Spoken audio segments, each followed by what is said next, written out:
जय हिंद।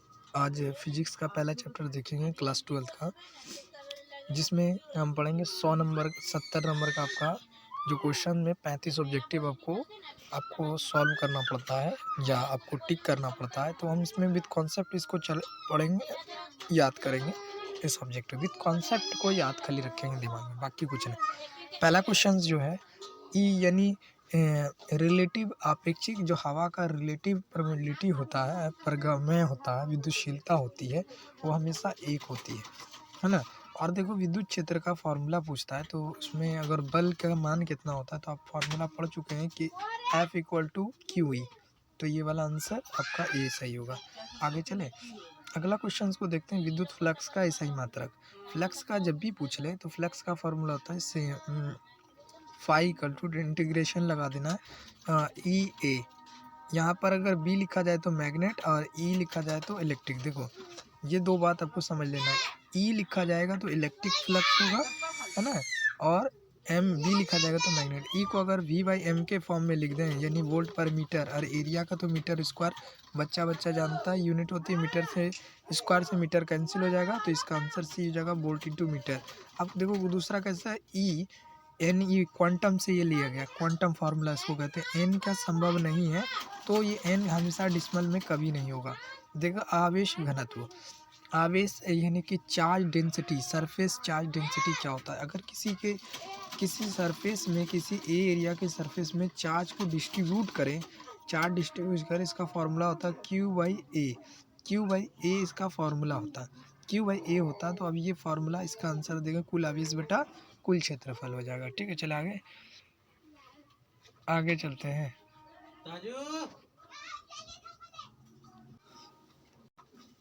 देखिए आपेक्षिक का जब भी क्वेश्चन आ जाता है, आपेक्षिक रिलेटिविटी, तो ई इक्वल टू होता है ER/E0। तो इसका ऑप्शन ए वाला सही हो जाएगा। पानी का पूछ रहा तो पानी का 80 होता है, और धातु का इन्फिनिटी होता है, हवा का 1 होता है, और अभ्रक का 4 के आसपास होता है, 4 के आसपास होता है। चलो देखें आगे चले, आगे क्वेश्चंस को देखते हैं। अगला क्वेश्चंस को देखते हैं, तो ये एप्सिलॉन के का मान पूछता है, कूलम कांस्टेंट। तो कूलम कांस्टेंट का होता है 9 × 10⁹ 9 यानी ऑप्शन ए वाला सही हो जाएगा। अब देखो इनमें से संबंध कौन सही है, तो पहला वाला आंसर ही आपका सही है। आगे चले, अगला क्वेश्चंस को देखते हैं। तो आवेश का सही मात्रक, तो आवेश का फॉर्मूला होता है I × T। आई को एम्पियर में और टी को टाइम में नापते हैं, तो ये वाला आंसर एम्पियर इंटू टाइम हो जाएगा। ई एप्सिलॉन नॉट का बीमा जो होती है फॉर्मूला होता है, मात्रा का फोर्स पर मीटर होता है। अगला क्वेश्चन की तरफ हम देखते हैं, आगे हम चलें। अगला क्वेश्चन देखो, ये दूरी आदि कर दी जाए, ये फॉर्मूला हमेशा पूछ लेता है, रिपीट करता है। तो दूरी और इसमें जो रिलेशंस है वो उल्टा के वर्ग के स्क्वायर के बराबर होता है। अगर दूरी आदि कर रही यानी 1/1/2 का होल स्क्वायर करेंगे, तो यानी ये हो जाएगा 1/1/4, और ये 4 चला जाएगा ऊपर, तो ये 4 गुना हो जाएगा, ऑप्शन ए हो जाएगा। इनमें से कौन फार्मूला सही, तो ऑप्शन बी वाला सही है। आंसर देख लेना। आगे चले, अगला क्वेश्चन दादा आपको नोट भी करना है, लिखना है अपनी नोट कॉपी में। ठीक है, देखो ये मेथड ऑफ चार्ज से आता है, तो इसके द्रव्यमान में पूछता है। अगर कोई एक चार्ज बॉडी है और उस अनचार्ज बॉडी के पास लाएं, किसी भी मेथड, चाहे हम कंडक्ट करा के कराएं, या आपको रबिंग मेथड, फ्रिक्शन मेथड करके कराएं, या इंडक्शन मेथड से कराएं, इसका चार्ज जो है इस पर डिस्ट्रीब्यूट हो जाता है, यानी इस पर प्लस आ जाएगा, इस पर माइनस आ जाएगा। तो ये चार्ज डिस्ट्रीब्यूट से इसका मास में बढ़ोतरी हुआ, और इसका टोटल चार्ज जो होगा रिजर्व रहता है। टोटल चार्ज जो होगा वो रिजर्व होगा, जो 0 के बराबर हो जाता है। ठीक है, आगे चले, विद्युतशीलता का मात्रक। विद्युतशीलता यानी एप्सिलॉन नॉट का मात्रक पूछ रहा है, तो ये के मान के उल्टा होता है, के मान के उल्टा होगा, के मान के उल्टा। तो के की यूनिट हम पढ़ चुके हैं, न्यूटन मीटर स्क्वायर पर कूलम स्क्वायर। तो ऑप्शन ए पे देखिएगा, इसका ठीक उल्टा ये मान है। अब देखिए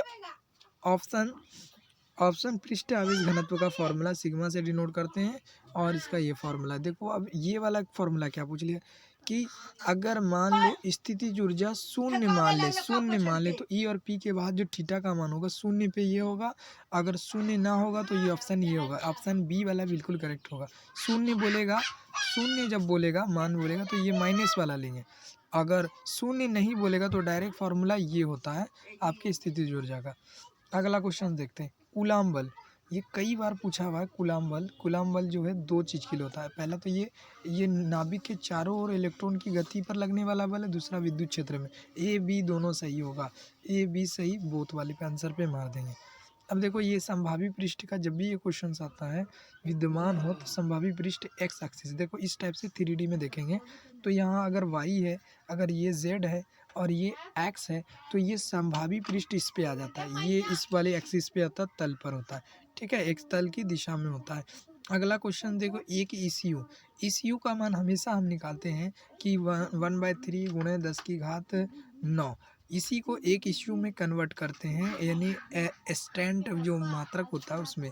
इसका आंसर ये वाला क्लियर कर। स्थित विद्युतीय जो 21 नंबर क्वेश्चन है वो संरक्षित रहता, क्योंकि हम पढ़ चुके हैं आवेश का जो टोटल मान होगा वो 0 के बराबर होता है, यानी कि जो भी आवेश का न तो विनाश करेंगे ना ही संरक्षण, जो क्षेत्र होता है वो ये रहता है, संरक्षित रहता है। एकांकीय चालक के अनुपात अचर होते हैं, तो कुल आवेश बटा कुल विभव, यानी इसी को कैपेसिटर कहते हैं। कुल आवेश बटा कुल विभव को हम जो अचर का अनुपात होता है एकांकित चालक का, इसको हम कैपेसिटर से करते हैं। देखो फिर एक ECU एक कूलाम में कन्वर्ट करेगा, तो कूलाम में 3 से गुना कर देंगे 10 की घात 9 को, तो वही कूलाम में कन्वर्ट हो जाएगा। दूसरा देखेंगे, ये वाला क्वेश्चन सॉल्व करने वाला है, तो इसका डायरेक्ट आंसर हो जाएगा बी, ठीक है, डायरेक्ट आंसर हो जाएगा बी। अब देखो ये क्वेश्चन आपको समझने वाला है, ये क्वेश्चन को याद रखना है, ये इलेक्ट्रिक फोर्स लाइन की प्रॉपर्टी से, यानी विद्युत बल रेखा की प्रॉपर्टी से। देखना हमने पढ़ाया था कि ये प्लस है और ये माइनस है, तो इससे बल रेखाएं प्लस से माइनस की तरफ जाती हैं, ये लंबवत ही प्रवेश करती हैं, लंब। अगर इस पर कोई स्पर्श रेखा खींचेंगे, स्पर्श रेखा विद्युत क्षेत्र को बताता है, ये 90 डिग्री पर होता है, ऑप्शन बी होगा। चलो ये वाला जो विद्युत और इसमें होता है, ये माइनस के रिलेशंस में होता है, और इसकी प्रवणता पूछती है, तो ये इसकी प्रवणता, ये पोटेंशियल ग्रेडियंट इसको कहते हैं, ठीक है, पोटेंशियल ग्रेडियंट कहते हैं। आगे चले 26 20 देखो 27 को क्वेश्चन को देते हैं, खोखले गोले की चालक धनावेशित किया जाए तो उसके भीतर का आवेश, देखो खोखले गोला का जब भी पूछता है, जो इसके अंदर विद्युत क्षेत्र रहता है वो शून्य होता है, इसको इलेक्ट्रिक सीडिंग्स भी बोलते थे, विद्युत परिरक्षण भी कहते थे, हमने पढ़ा रखा है, आपको जरूर देखना है। देखो इसके भीतर का आवेश पूछेगा तो शून्य, और इसके अंदर जो विभव का जो मान पूछेगा देखो इसके धनात्मक और समरूप होता, अंदर पूछ लेगा, ठीक है। अब देखो ये क्वेश्चन, साबुन के बुलबुले पर जब आवेशित किया जाता है तो उसकी त्रिज्या भी बढ़ जाती है। अब देखो यहाँ पर द्विध्रुव आघूर्ण से पूछा है, यानी डाइपोल मोमेंट से पूछ रहा है, तो Q/2A होता है, Q/2A, Q को कूलम में नापेंगे, 2A को मीटर में नापेंगे, CM वाला आंसर ए हो जाएगा। आगे चले अगला क्वेश्चन को देखते हैं, नोट आपको ढाई से कर लेना है, जो चीज़ लिख रहे हैं उसको नोट कर लिए। 30वां क्वेश्चन, विद्युत क्षेत्र के इलेक्ट्रॉन प्रारंभिक संवेग तथा इसके विद्युत बल की रिक्शा दीर्घ में होती है। एप्सिलॉन नोट की बीमार डायरेक्ट आपको याद रखना है कि के मान के उल्टा होती है। ये जब भी सजातीय से क्वेश्चन पूछता है, क्यों को मिला दिया जाए, उसके बीच की दूरी क्यों पर निकाय संतुलित जो होगा वो -Q/4 के होता है।